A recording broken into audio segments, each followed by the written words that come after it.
Hello! Welcome to the Christmas edition part 2 of Tickly Mouth.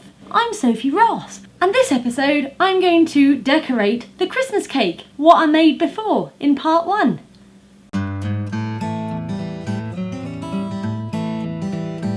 So here's hoping you've completed your Christmas cake a good couple of weeks ago, but if you haven't, the recipe is here. And you just need to make a lovely yummy fruitcake and feed it with brandy. Go! For you organised scoundrels who are prepared, you may well be in the same situation as me, with a wrapped up, festive treat like that. I might just give it one more little feed of brandy before we go. Unwrap your delightful Christmas cake. It's pretty weighty and smelling festive like a treat for the festive season, which is exactly what it is. There are many ways to decorate a Christmas cake. I'm going to do something completely different. I'm quite excited and a bit intimidated by this prospect, but I think it will look awesome. First off, you need a saucepan and some apricot jam, 2 big chunky spoonfuls in the saucepan, and then we're going to put that on a low heat until it's melted into a nice paintable consistency. The jam melting will take about a minute, so be quick with this next thing. Get yourself some string, and we're just going to use this as a measurement around your cake.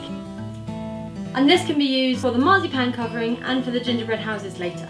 Then get yourself a brush, paint around your cake. This is going to be used as adhesive for your marzipaning. Then make sure your surface is clean and dry, and sift yourself a little bit of icing sugar, which is going to stop your marzipan from sticking to your table. So I'm going to do it as long as a piece of string. How long is a piece of string? I don't know. That's one of life's unanswerable questions. I have the answer. It's this long. It's helpful if your rolling pin has icing sugar in it too. It's probably about the right height already. The thickness of your marzipan is entirely up to you. Watch.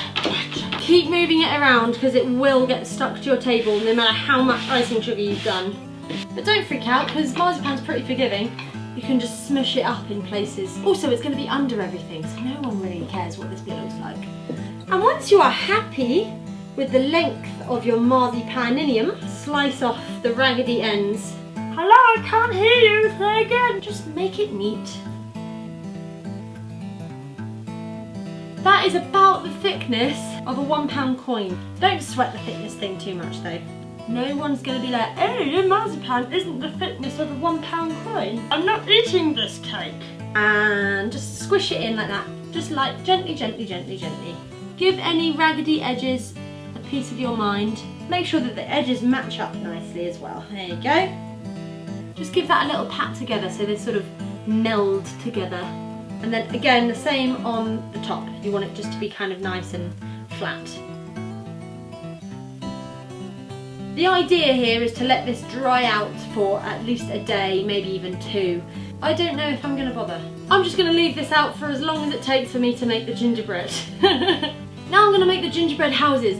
These little guys can be made about a week in advance if you keep them in an airtight container. Stagger your Christmas cake tasks over a few days. You want a saucepan? 3/4 of a tablespoon of black treacle. Hey, look who's here!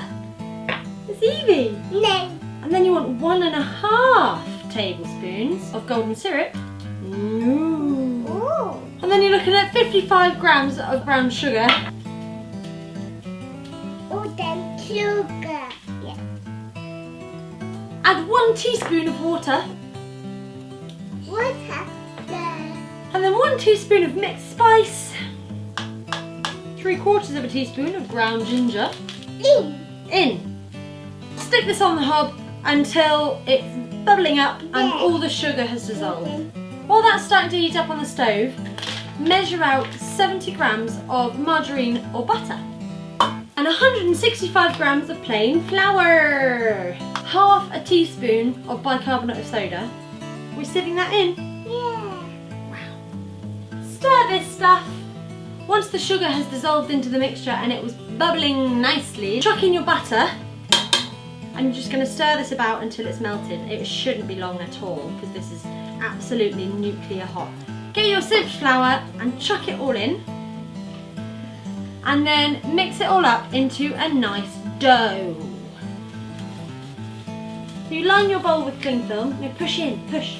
Yeah, that's it. And then stick your lovely dough in there and whack the cling film kind of back over it again. Stick it in the fridge for half an hour until it's cold. Alright, Evie's had to go to bed. You want a nice floured surface so you can roll out your gingerbread. Height-wise, I think maybe they want to be about that tall. And then you can start having fun with the designs of your houses. Lay your string out and that will give you an idea of how much you need. There's my first one. Preheat your oven to 190 degrees. And you want to give each of these little fellas at least 1 centimetre either side of them so they can expand a little bit.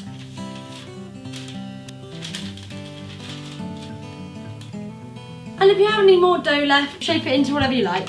Stars or gingerbread men. What about a gingerbread lamppost? As for the rest, I'm going to do little stars. And when your oven has preheated, stick these little babies in for 10 minutes. Wait on the stars front because they won't take as long. Don't forget to keep an eye on them because they just want to be a nice golden browny colour. Get your gingerbread out of the oven. And that is what I meant by golden brown. Oh, boom. And I'm going to take a really sharp knife while they're still warm just to make sure all the edges are really nice and clean cut. You want to leave them to cool completely. Meanwhile, get your cake back. And remember that jam? Heat that up again. You're going to paint the top of your cake in the same fashion as the sides. Don't wash that up just yet, you're going to need to do a bit more jam in just a second. And then you want to get some nice nuts and cherries and stuff and put them in either randomly or in a lovely pattern on top of your Christmas cake. So I've got glace cherries here. I'm going to chop it in half. And I've got whole almonds. I think that looks rather nice. Oh, sticky hands though, sticky hands.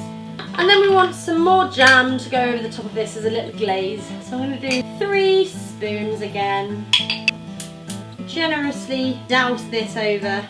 Avoid the lumpy bits and get it in all the nooks and crannies. Oh, matron.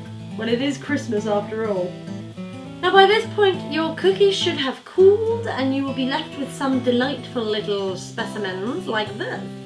So get yourself some white sugar paste or just ready roll icing would work splendidly as well.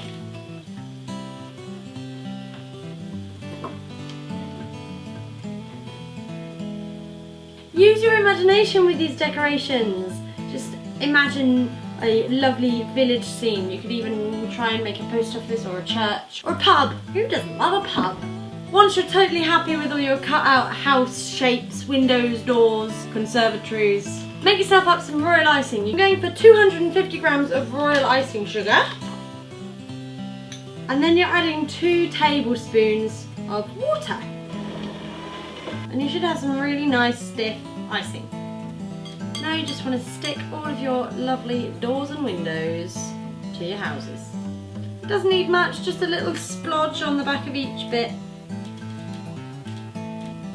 And once all your windows and doors are nice and glued on with your royal icing, get yourself a piping bag, or if you don't have a piping bag, get a sandwich bag, stick it in.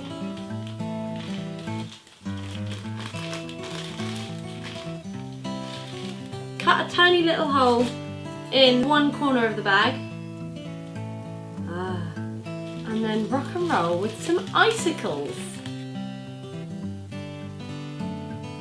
Before your icing dries on each little house, have some little pearlies or stars or glitter just to stick on and make it look even more super awesome than it already does. Right, I finished all of my little houses. Look, this one even has a snowman. Ha ha ha! Plaster some of this on the back.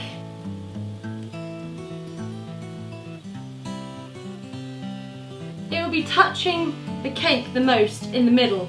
So make sure that's where you put the most of your glue. Does that look cool or does that look super duper cool? I probably could have made one more house to squidge in there. Ah, that's why my string didn't quite work, because they're not bound to the cake, so that's losing a bit of space every time. I kind of wasn't expecting to pull this off. I think I've done the concepts justice, right? Gingerbread and Christmas cake? How can you possibly go wrong? So that's all from us here at Tickly Mouth. Cake. Yeah, we did a cake. We really hope you enjoyed watching how to make this style of Christmas cake.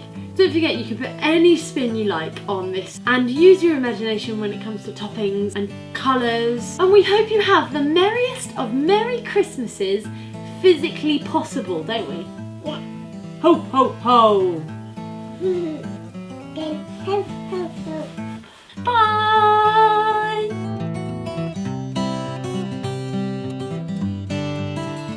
The third day of Christmas my true love sent to me 3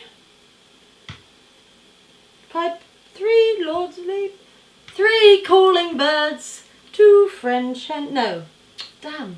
Shooby-dooby-doo, 3 French hens, 2 turtle doves, and a partridge in a pear tree.